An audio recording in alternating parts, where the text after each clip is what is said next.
ಸಾಲ ತಗೊಂಡು ನೆಮ್ಮದಿಯಾಗಿ ನಿದ್ದೆ ಮಾಡ್ತಾವನೆ. ಸಾಲ ಕೊಟ್ಟವನು ಅದನ್ನ ವಸೂಲಿ ಮಾಡಿ ಬೀದಿ ಬೀದಿ ನಾಯಿ ಥರ ಅಲಿಬೇಕು. ನೋಡು ಸಾಲ ತಗೊಂಡು ಹೆಂಗೆ ಮಲ್ಗವನೆ. ರಮೇಶ ರಮೇಶ ರಮೇಶ ಓ ಗೆಳೆಯ. ಅಲ್ಲಪ್ಪ ಅಲ್ಲ ಕಣಯ್ಯ, ನೀನು ಎಲ್ಲಿ ಅಂತ ಹುಡ್ಕೋದು? ಫೋನ್ ಮಾಡಿದ್ರೆ ಫೋನ್ ತೆಗಿಯಲ್ಲ, ಮೆಸೇಜ್ ಮಾಡಿದ್ರೆ ರಿಪ್ಲೈ ಇಲ್ಲ. ಏನು ಕತೆ ನಿನ್ನ ಕತೆ? ದುಡ್ಡು ಕೊಡು. ಯಾವ ದುಡ್ಡು? 50,000 ರೂಪಾಯಿ ಕೊಟ್ಟಿದ್ದಾನೆ 2 ತಿಂಗಳಿಂದ. ಅದ ಕೊಟ್ರಾಯ್ತು ಬಿಡು. ಅವೆಲ್ಲ ನಕಲ ಬೇಡ, ನನಗೆ ಟೈಮ್ ಕರೆಕ್ಟಾಗಿ ಕೊಡಬೇಕು. ಅಷ್ಟು ಬಡ್ಡಿ 2 ಕೊಟ್ಟಿಲ್ಲ ನೀನು ಕೊಟ್ಟಿಲ್ಲ ಅನ್ಕೊಂಡು ನಾನು ಕೆಟ್ಟು ಕೋಪ ಬರ್ತೇನೆ. ನಾನು ಮನುಷ್ಯನೇ ಆಗಿರಲ್ಲ. ಆಮೇಲೆ ಏನು ಮಾಡ್ತೀಯ? ಹುಡುಗರು ಕರೆಸ್ತೀನಿ. ಓಹೋ, ಹುಡುಗರು ಕರೆಸ್ತೀಯಾ? ಹೌದು. ಕಿಡ್ನಾಪ್ ಮಾಡಿಸ್ತೀಯಾ? ಹೊಡಿಸ್ತೀಯಾ? ಕೊಲೆನೇ ಮಾಡ್ಬಿಡ್ತೀಯಾ? ನಿನಗೇನು ಸಿಗತ್ತೆ ಅದರಿಂದ?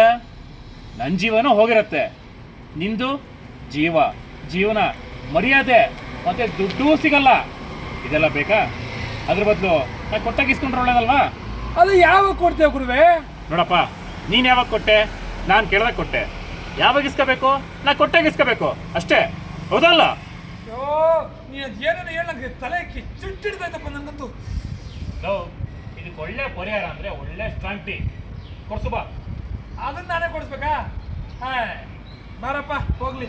ನಮ್ಮ ಸೂರಿ ಇದ್ರೆ ಸೂರಿ, ಇಂಥ ಫ್ರೆಂಡ್ ಯಾರಿಗೂ ಸಿಗಲ್ಲ. ಸುರೇಶ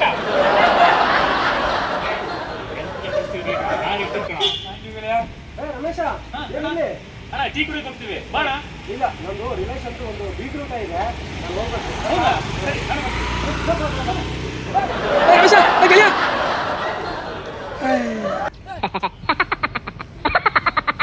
ಅಲ್ಲ ಎಂಥದೇ ಪರಿಸ್ಥಿತಿ ಬಂದು ನಿನ್ನ ಜೊತೆಗಿರ್ತೀನಿ ಗೆಳೆಯ ಅಂದೋನು ಬೀಗ್ ರೂಟ ಅಂದ ತಕ್ಷಣ ಓಡೋಗ್ಬಿಟ್ನಲ್ಲ.